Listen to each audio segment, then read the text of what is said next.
Anies ngaku aktif terima kritik disentil balik PKB, ditulis oleh Syardi dari siwar.com. Sebelum kita lanjut, jangan lupa subscribe dan nyalakan loncengnya agar Anda menjadi yang pertama mendapatkan informasi dari jurnal terupdate. Juru bicara muda DPP Partai PKB, Dira Martamin, menanggapi pernyataan Anies dalam tayangan podcast Anies Baswedan tidak foto di resepsi Kaisang hingga safari politiknya, seperti diunggah di kanal YouTube. Dalam tayangan itu, Anies mengatakan dirinya aktif menerima dan menjawab kritik masyarakat. Menurut dia, menjawab kritik menguntungkan publik. Kita kadang-kadang kalau di pemerintahan tuh, matiin tuh kritiknya tuh. Tolong dong ditelepon, jangan kritik lagi. Sebentar, itu sesungguhnya public education atau edukasi publik. Ada selamanya. Selama apa? Selama faktual, selama tidak menyebarkan kebohongan dan kebencian, kata Anies. Oh iya, saya rasa semua orang juga tahu kalau Anies itu bukan anti kritik, tapi ahli berkelit dari kritik. Dan kalau ada kesempatan, maka dia akan bersembunyi dari kritik. Kalau tidak percaya, silahkan tanyakan ini pada wartawan yang pernah bertanya kepada Anies mengenai isu-isu yang berefek tidak baik pada Anies. Anies akan diam atau meminta agar tidak melenceng dari topik pembicaraan. Jika ada kesempatan, maka wakil gubernur lah yang akan menjadi bemper penahan serangan kritikan. Saya sungguh heran kenapa Anies bisa pede mengaku aktif menerima kritik. Padahal bukti paling jelas adalah dia menutup pintu pengaduan di Balai Kota sejak pertama menjabat.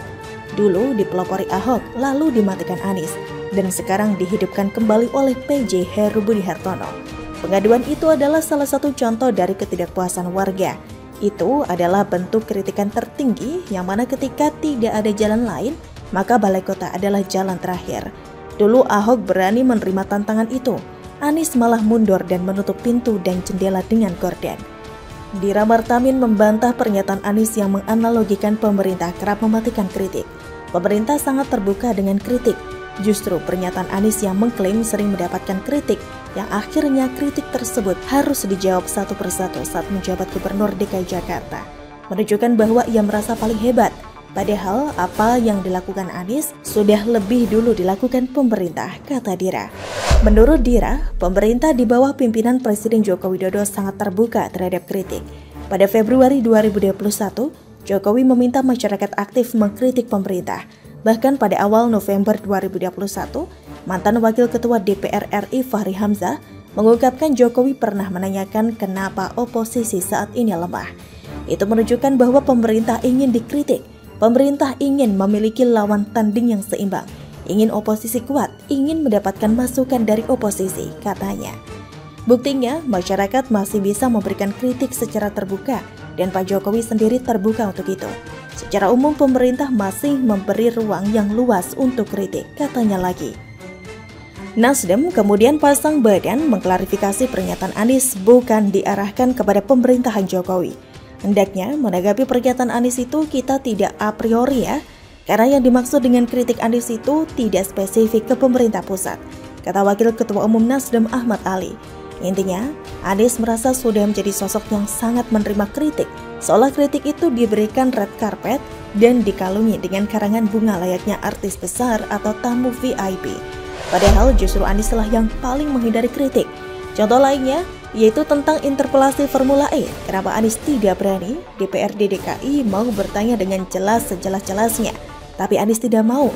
Malah fraksi partai lain selain PDIP dan PSI diundang makan malam, dan hanya mereka yang tahu apa yang sedang disepakati di belakang layar sehingga menolak interpelasi. Jadi, beberapa hari lalu Denny Sumargo pernah mewawancarai Najwa Shihab dan bertanya tentang isu kenapa Najwa tidak pernah mengundang Anies dalam acaranya. Najwa Shihab menjelaskan dia pernah mengundang Anies. Ngundang, nah ini yang namanya eko kambar. Jadi orang terkadang karena mereka nggak tahu atau nggak mau cari tahu, kata Najwa. Dia mengaku selalu mengundang Anies, tapi dia tidak bisa memaksa kehendak seseorang karena dia bukan polisi atau KPK. Dia juga mengatakan ciri khas pejabat yang enggan datang ke mata Najwa. Pejabat publik itu ada keengganan untuk datang kalau soal hal-hal yang mungkin efeknya nggak baik buat dia, berlaku buat semua pejabat, kata Najwa Shihab. Nah, itu adalah statement tersirat yang bisa kalian tarik sendiri kesimpulannya. Kenapa Anies jarang datang ke acara Najwa Shihab? Bagaimana menurut Anda?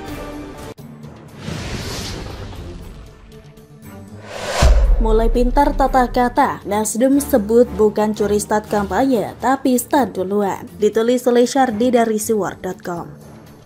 Sebelum kita lanjut, jangan lupa subscribe dan nyalakan loncengnya agar Anda menjadi yang pertama mendapatkan informasi dari jurnal terupdate.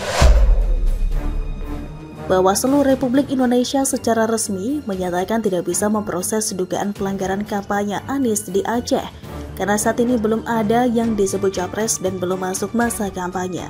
Tapi ditinjau dari sisi etika politik, kegiatan safari politik yang dilakukan Anies dapat dipandang sebagai tindakan yang kurang etis karena tidak melakukan aktivitas kampanye terselubung dan terkesan mencuri start dalam melakukan kampanye sebagai calon presiden.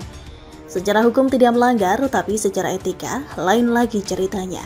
Tidak usah perdebatkan masalah ini lagi, karena biar bagaimanapun ini tak akan menghentikan langkah Anies dan Nasdem untuk tetap melakukan safari politik. Wakil Ketua Umum Partai Nasdem Ahmad Ali merespon tudingan terhadap Anies mengenai curi start kampanye. Dia menegaskan tidak ada yang salah dengan safari politik Anies di sejumlah daerah. Nasdem itu tidak mencuri start, tapi start duluan, kata Ali. Bagus, ada istilah baru lagi dalam dunia politik. Bukan mencuri start tapi start duluan. Nasdem sekarang sudah ketularan jurus menata kata dari Anies. Nasdem sudah terkena pola pikir dan keahlian Anies. Apakah Anies yang ajari atau Nasdem yang ikut kursus menata kata dari Anies? Nama jalan diganti, istilah rumah sakit diganti, istilah normalisasi sungai diganti. Pemborosan anggaran diganti jadi kelebihan bayar. Sekarang malah curi start kampanye dibilang start duluan. Memang kalau dalam satu lingkaran pergaulan, lama-lama sifat, pemikiran, pola pikir, dan perilaku berubah jadi mirip.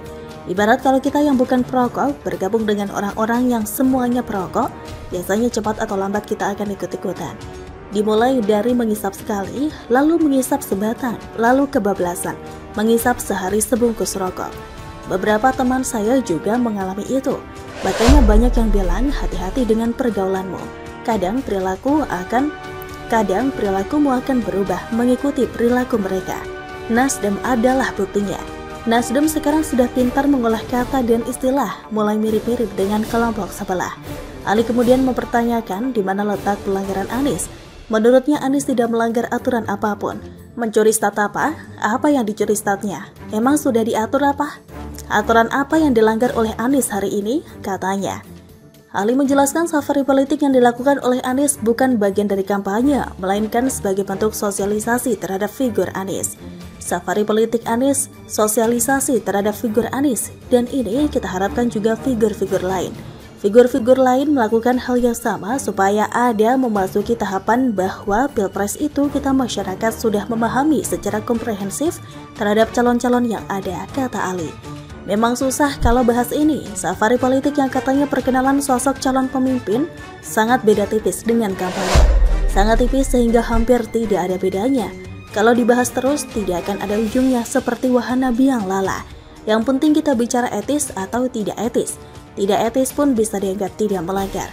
Ini mungkin yang sedang digarap oleh mereka. Tidak masalah kalau disebut tidak etis, asalkan dianggap tidak melanggar aturan. Deklarasi dan dukungan terhadap capres di rumah ibadah kira-kira etis tidak? Padahal sudah dari dulu dibilang jangan jadikan rumah ibadah sebagai tempat jualan politik. Tapi tetap saja dilakukan. Masih ingat dengan majalah Anies yang diedarkan di Masjid Malang tidak lama ini? Apakah itu etis? Ngelesnya malah bilang start duluan, bukan curi start. Itu memang bukan curi start, tapi mengambil start yang bukan haknya. Bukan mencuri start, tapi mengambil start tanpa seizin pemiliknya. Rakyat sudah bosan dengan permainan kata-kata seperti ini. Ini seperti berusaha mengelak dengan cara yang konyol, pintar membolak-balikan kata, biasanya tidak pintar bekerja. Biasanya sih begitu, jarang sekali ada yang banyak cuap-cuap tapi banyak kerja. Biasanya sih banyak kerja sedikit bicara atau sedikit bekerja tapi banyak bicara. Terlalu fokus ngeles sehingga tidak ada waktu untuk bekerja. Pada akhirnya rakyat yang akan menilai apakah yang dilakukan Anies termasuk etis atau tidak. Aturan mungkin tidak bisa menghentikan langkah mereka, tapi rakyat bisa. Bagaimana menurut Anda?